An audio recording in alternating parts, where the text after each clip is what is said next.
Hello everyone, welcome to Priyanka Awasthi vlog. तो मैं और वैष्णवी आ गए हैं वापस से एयरपोर्ट और हमारी फ़्लाइट है जम्मू के लिए। हम पहुंच जाते हैं जम्मू। और ये देखिए मेरे बैग का हाल क्या कर दिया इंडिगो ने, ये लोग बाज नहीं आएंगे। खैर, एयरपोर्ट से करते हैं हम गाड़ी और निकल पड़ते हैं कटरा के लिए, क्योंकि यहाँ कटरा से हमें जाना है हेलीपैड पे और वहाँ से अपना बोर्डिंग पास कलेक्ट करना था। हमने टिकट की थी हेलीपैड के लिए और वहाँ से फिर पालकी। तो इतना कम चलना पड़ता है कि पता ही नहीं चलता, लेकिन थोड़ा भी जो पालकी जहाँ लास्ट तक जाती है ना, उसके बाद से जो 2-4 किलोमीटर, 2-4 भी नहीं सॉरी 1-2 किलोमीटर जो चलना पड़ता है ना, बस वही चलना पड़ता है। तो चूँकि मेरे पैर में थोड़ा सा प्रॉब्लम है, तो मैंने सोचा कि नहीं यार, इस बार पालकी से मैं घोड़े पे भी नहीं बैठ पाऊँगी। तो ये आ गए हम हेलीपैड पे, और जब तक कि बाकी लोगों का प्रोसेस चालू था, ठीक है, बोर्डिंग का, तो हम थोड़ा वेट करते हैं और यहाँ की वीडियोस बनाते हैं और बातें शातें करते हैं, सेल्फी लेते हैं। फिर उसके बाद बारी आती है हमारा बोर्डिंग पास लेने के लिए, वेट एंड और जो फॉर्मेलिटीज़ होती हैं। अभी इन्होंने काफ़ी अपडेट कर दिया है, कियोस्क सिस्टम कर दिया है। तो यहाँ पे मुझे और वैष्णवी को आईडी कार्ड मिल जाते हैं, उससे वो स्कैन कर सकते हैं कि यात्री कहाँ जा रहा है, क्या है। वो सेफ्टी पर्पज़ से होते हैं और होने भी चाहिए, बिकॉज जम्मू है, वैष्णो देवी है, ये सब तो आपको पता ही है कितना हाई अलर्ट पे रहते हैं। तो भाई यहाँ पे हमारी फ़ोटो खिंच जाती है और हमारा वेट वगैरह चेक होने के बाद हमें मिल जाता है बोर्डिंग पास और हम हेलीपैड पे पहुँच के उतर भी गए और फिर कर लेते हैं पालकी। वैष्णवी कहती है हम तो पैदल जाएंगे। मैंने कहा भाई यंग हो, बच्चे हैं, जा सकते हैं, मेरे तो पैर का प्रॉब्लम है और अब इतनी स्ट्रेंथ नहीं है और बहुत ही कम चलना पड़ता है।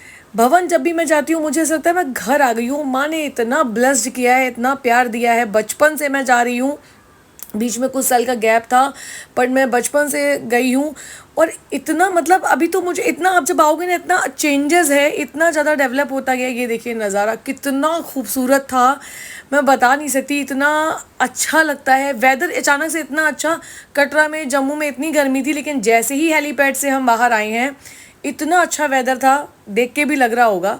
तो ऐसा लगता है अपने घर आ गए हैं। कुछ लोगों को जब आप जानते हो और रेगुलर बात करते हो, जाते हो, तो आपको वाकई में बहुत अच्छी फीलिंग आती है। तो ये नज़ारे थे। वैष्णवी बस बंदरों की कैप्चर करने में लगी थी।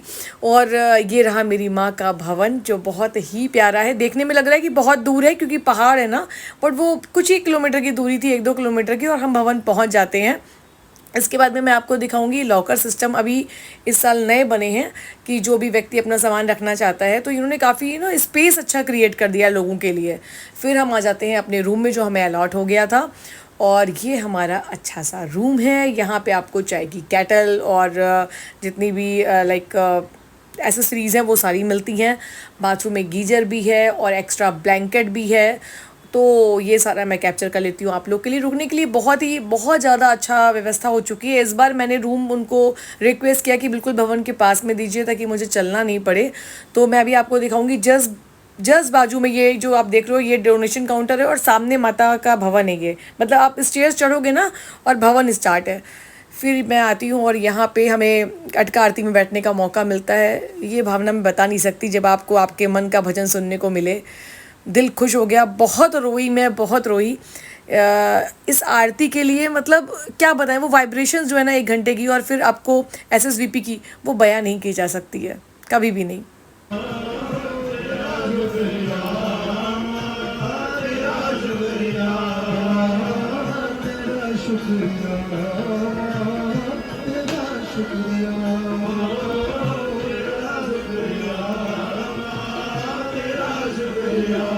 उसके बाद आ जाते हैं हम खाने के लिए। खाना कहें या प्रसाद कहें, काफ़ी वैरायटी थी, बहुत टेस्टी होता है क्योंकि माता के भवन का प्रसाद है तो अच्छा ही होगा।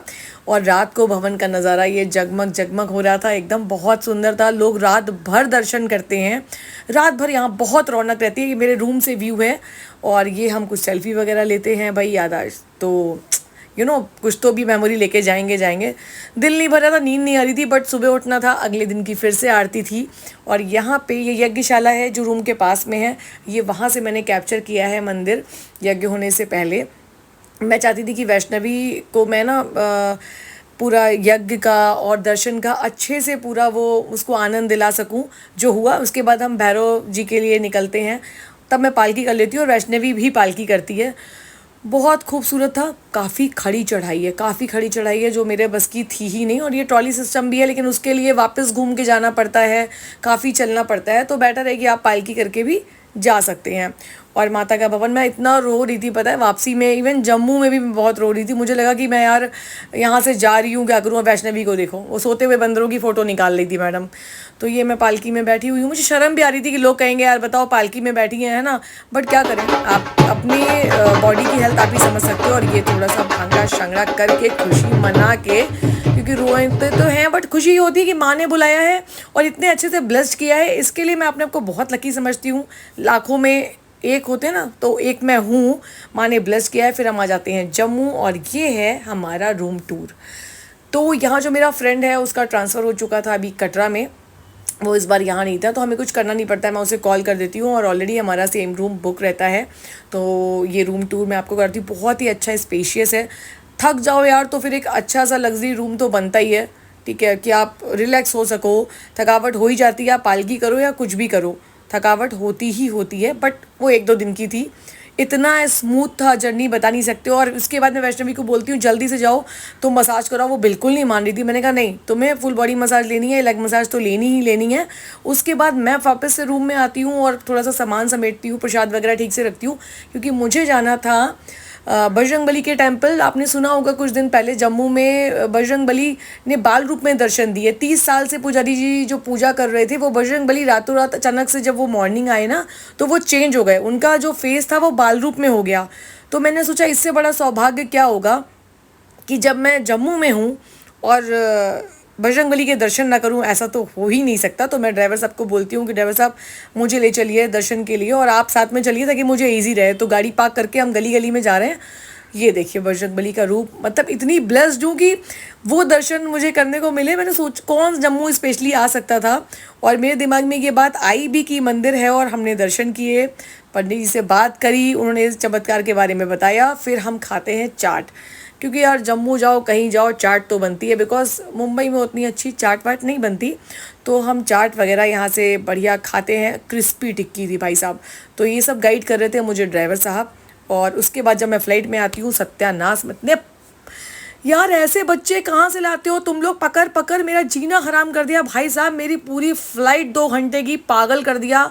आगे बच्चा चिल्ला रहा है, पीछे बच्चा चिल्ला रहा है, बाप रे भैया। ओवरऑल घर पहुंच गए, दर्शन अच्छे हुए, अंत भला तो सब भला। जय माता दी।